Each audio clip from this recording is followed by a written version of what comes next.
Part number 3 की हमें statement given है, the cost of digging a well after every metre of digging when it cost 150 rupees for the first metre and rises by 50 rupees for each subsequent metre. कहने का मतलब कि जब भी किसी खूह की खुदाई की जाती है तो उसके 1 मीटर खुदाई के लिए 150 रुपीज़ खर्चा आएगा। उसके बाद जितने मीटर भी हमने उसकी खुदाई करनी है 50 रुपीज़ पर मीटर के हिसाब से उसमें ऐड होते चले जाएंगे। इस क्वेश्चन को हम सॉल्व करेंगे।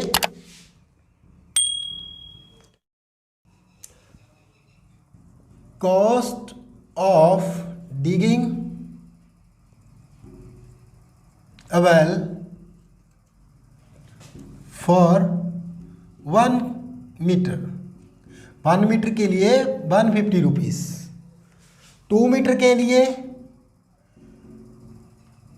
प्लस 50 हो जाएंगे, दैट मीन 200। 3 मीटर के लिए प्लस 50 हो जाएंगे, जो हो जाएगा 250। 4 मीटर के लिए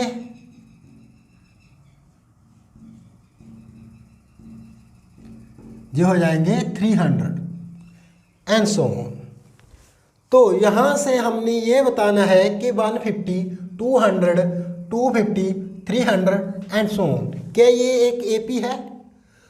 तो यहाँ से क्लियर हो रहा है हमें कि ये एक एपी है, क्योंकि इनका कॉमन डिफरेंस 50 है। हम लिखेंगे A2 minus A1 200 minus 150 50,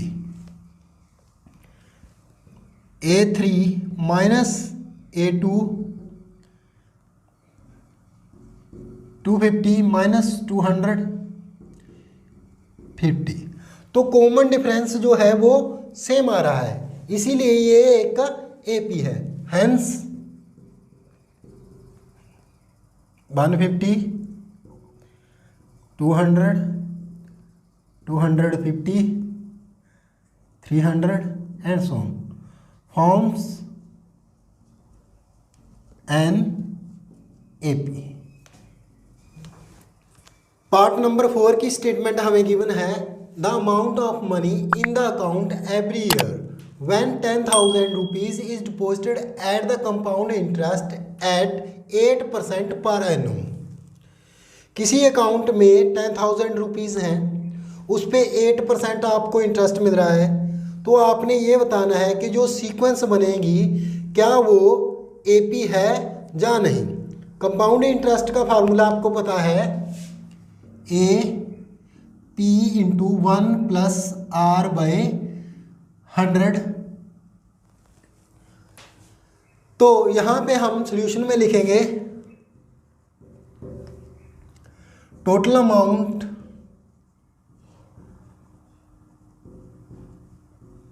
at the end of first year, पहले साल के अंत में जो राशि होगी वो 10,000 1 प्लस 8/100 ये होगी। सेकेंड ईयर में at the end of second year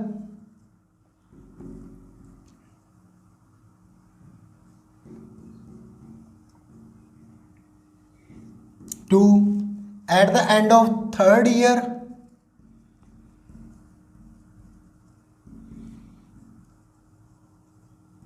one plus 8/100 and so on. तो यहाँ पे एक सीक्वेंस बन रही है ये वाली, first term, second term, third term. तो ये एपी नहीं है, क्लियर है, ये एपी नहीं है, क्योंकि यहाँ पे स्क्वायर है, यहाँ पे क्यूब, फिर पावर 4 एंड सो ऑन। तो हम लास्ट में लिखेंगे clearly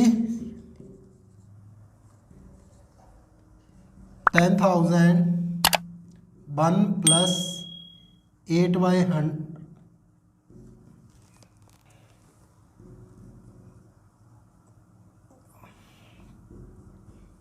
8/100 to 1 plus 8/100 3 and so on forms not an AP because